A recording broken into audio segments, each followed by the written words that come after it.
Vice Minister of Digital Transformation of Ukraine, Your Excellency Oleksandr Bornyakov, welcome for this conversation with Qatar's leading newspaper, The Peninsula. Oh, hi, thank you.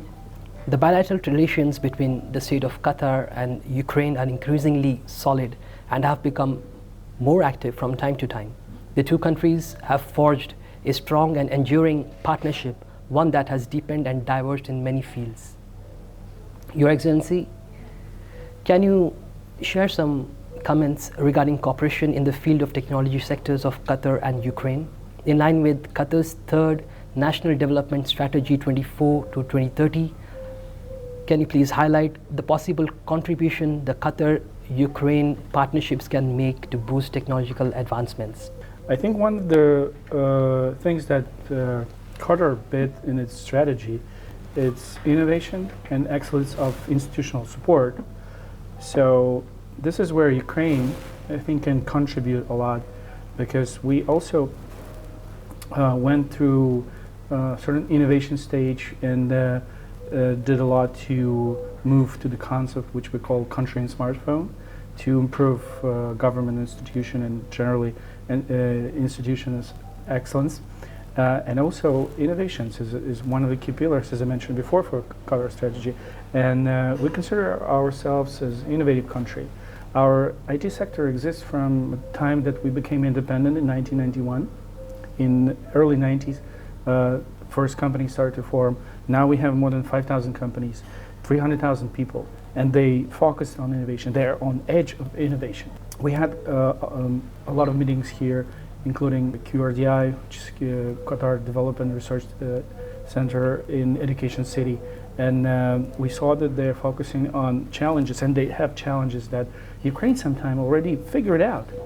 So we have completed this task before. So I think we can be helpful to each other to provide those solutions, to give our vision how we can solve those problems, and offer, I think, the best-in-class, top-notch IT solutions, having this solid IT community, and I think that's beneficial for both countries. Qatar has a solid and sustainable economic background based on energy sector.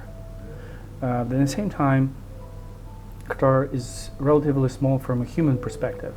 So I think innovations, that the answer how Qatar can substitute a lot of workforce, a lot of things to be done by automating companies, automating corporation, automating government, and this is where we have a lot of expertise.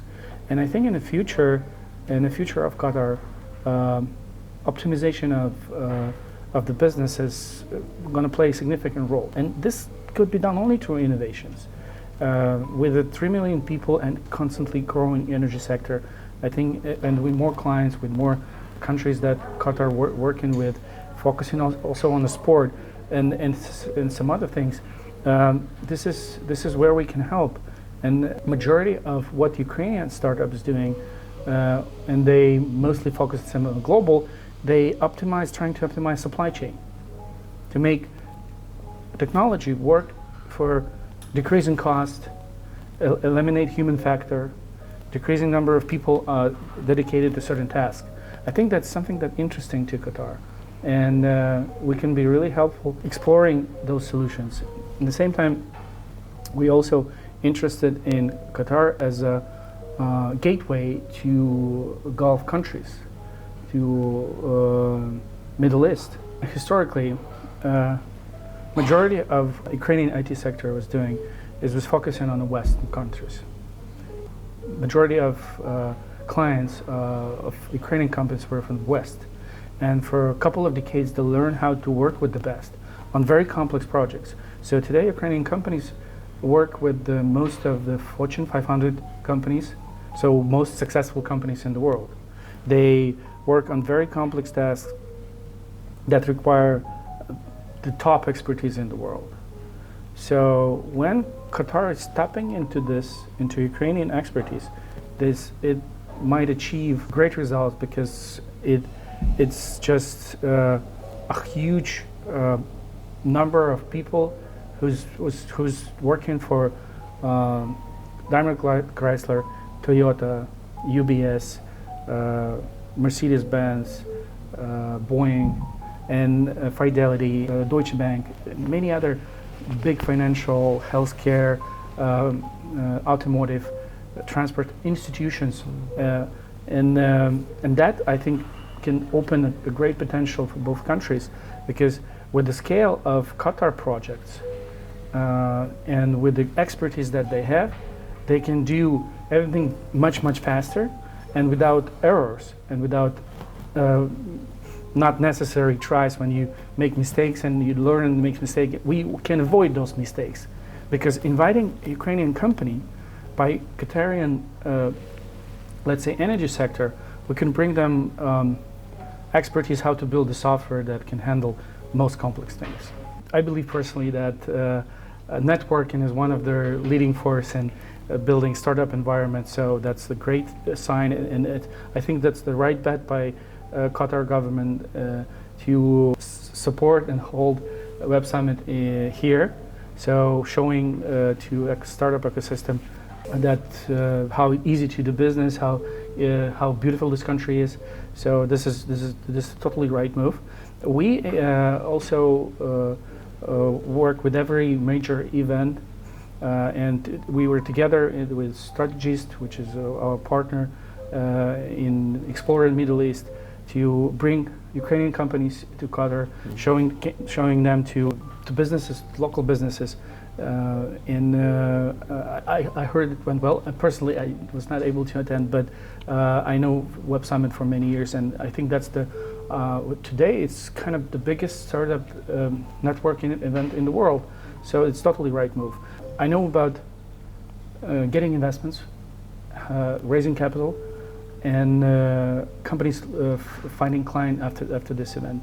And also I know that hundreds of companies consider incorporating in Qatar after this event. So this is extremely important, and we think about doing this on instant basis too. So we're going to participate in Web Summit and other event. I think the next one that we're going to also be present in December related to artificial intelligence in Qatar. So we're going to bring some companies and make those bridges. I think that one of their top things is that Ukrainian companies are usually and startups, they usually target the global market. So if you consider investment in Ukrainian company, usually looking on a company that they want to have presence in the world, not just in some other in some particular country. This could become a very big, huge scale investment. In Ukraine, we have already couple of unicorns, the companies that became valued more than $1 billion just in technology because of this. Because from the beginning, they were not targeting just Ukrainian market, they were targeting the whole world. And that led to companies like Grammarly, like Reface, like GitLab, and others, GitHub, I'm sorry, and others to attract first hundreds of millions of dollars and then be sold for billions of dollars and valued at billions of dollars.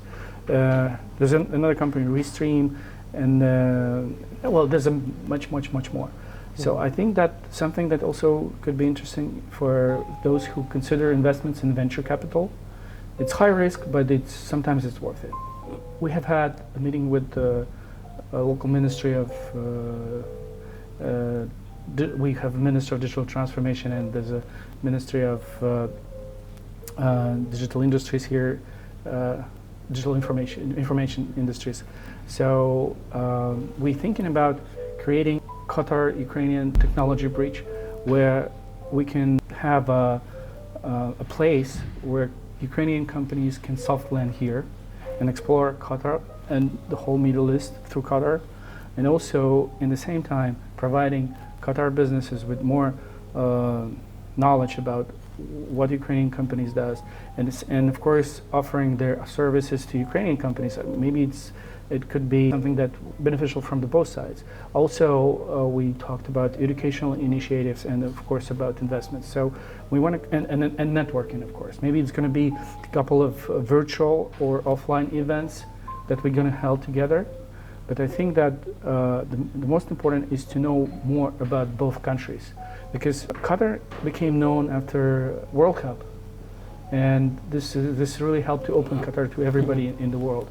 And now we need to show everything about its technology sector and what the opportunities lie beyond. Your Excellency, Oleksandr Bornyakov, thank you for your precious time. Thank you.